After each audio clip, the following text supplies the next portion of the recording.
رابعه بصری رحمت الله علیه داسې په یو لاره تېرېده نو چې ویې کتل یو نوجوان سر تړلی دی ورته وایي دا ولې ویل جي په سر مې درد دی دې نه مخکې چېرته پې در راغلی نه دی نو په سر مې در راغلی دی وجې نه مې سر تړلی وایي ستا څومره عمر دی وایي 30 سال د نوجوان عمر څومره 30 سال وایي په دې 30 کالو کې ستا په سر چېرته درد راغلی نه دی نر دې په سر در راغو نو د ناشکرۍ هغه پټۍ دې څنګه په دې تندي تړلې ده چېرته د شکر پټۍ دې په سر تړلې وه په 30 کالو کې زما په دې خبره پوه شوې که نه چېرته د شکر پټۍ دې چېرته په دې تندي تړلې وه چې 30 کالو پورې ستا په سر باندې چېرته درد نه دی راغلی نن معمولي غونته کې درد دې په سر راغو نو د ناشکرۍ پټۍ دې څنګه په دې تندي راتاو کړې زما محترمو شکر وباسي د الله په نعمتونو باندې شکر ادا کړئ چې سشتا یا الله شکر سنشتا صبر انما يوفى الصابرون اجرهم بغیر حساب سو چې صبر کوي الله رب العزت فرمایي دې ته به حساب اجر ورکړي به حساب اجر نو د دین لحاظ سره ځان نه مخکې خلکو ته کتل پکار دي چې څوک تهجد کوي څوک د سحر مونځ جمع سره د غرمې مونځ جمع سره د مازدیګر مونځ جمع سره د ماښام مونځ جمع سره د ماسخوتن مونځ جمع سره تکبیر اولی ترې نه فوت کوي د چاس مونځ هم کوي د اشراق مونځ هم کوي ورسره د قرآن مجید تلاوت هم کوي ورسره زیاتي نوافل هم کوي داسې خلکو ته کتل پکار او د دنیا حساب سره ځان نه ښکته خلکو ته کتل پکار نو چې کله د دنیا حساب سره موږ او تاسو ځان نه ښکته خلکو ته ګورو نو بیا به زموږ او ستاسو په خولو کې د شکر الفاظ وي ما سره خو بیا هم څه ناسه شته دا هغه پلانکي غریب خو د رزق هم درک نه لګي ما سره خو بیا هم سیکل شته هغه سره خو سیکل هم نشته دې خبره باندې موږ کله توجه نه لګي زما محترمو موږ څه شو الله موږ له عزت را موږ څه شو موږ هیڅ نه الله رب العزت موږ له مقام را موږ چا پیژندلو نه الله په خلکو هو پیژندلو زما ښځه نه وه الله ښځه راکړه بچي مې نه و الله بچي راکړه ګاډی را سره نه و که هغه سیکل دی که موټرسیکل دی او که زما محترمو الټو ده او که دا نور ګاډي دي دې باندې لږ انسان کله نا کله غور سوچ فکر وکړي زموږ والد صاحب فرمایل یو کس کروڑپتی شو لیکن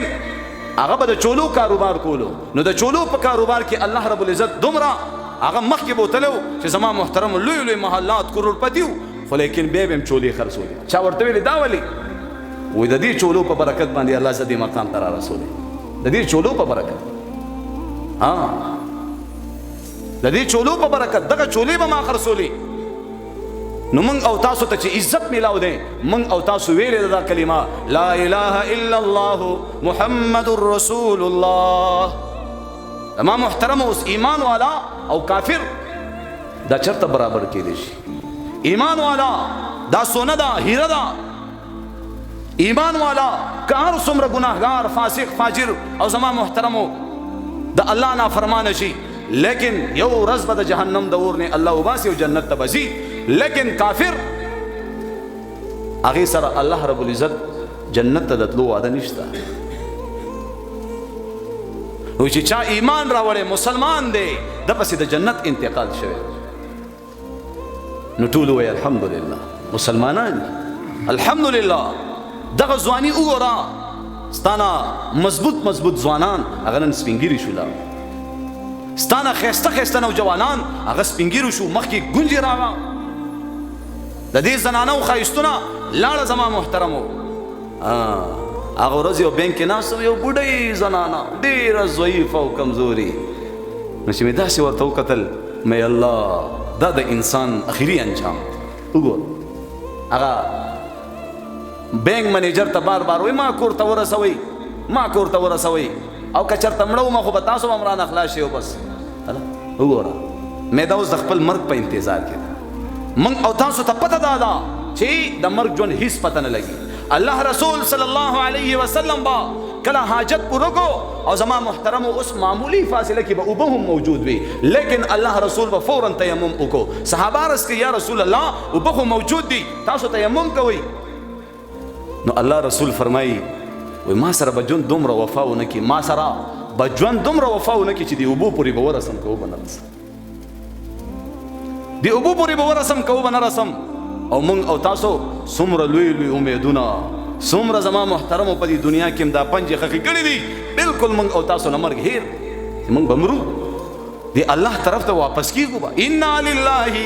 و انا الیه راجعون دغه رب طرف ته زمونږ او تاسو واپسی وي رجوع به ویم دغه رب طرف ته او الله به د دې زندگی موږ او تاسو نه تپوس کوي دا یاد الله به تپوس کوي نو زما محترمو چې دا کم نعمتونه الله موږ او تاسو ته راکړي شکر به پیدا کوو کنه ان شاء الله ټول وی یا الله شکر یا الله شکر یا الله شکر ما محترمو الله په دې شکر باندې ډیر زیات خوشاليږي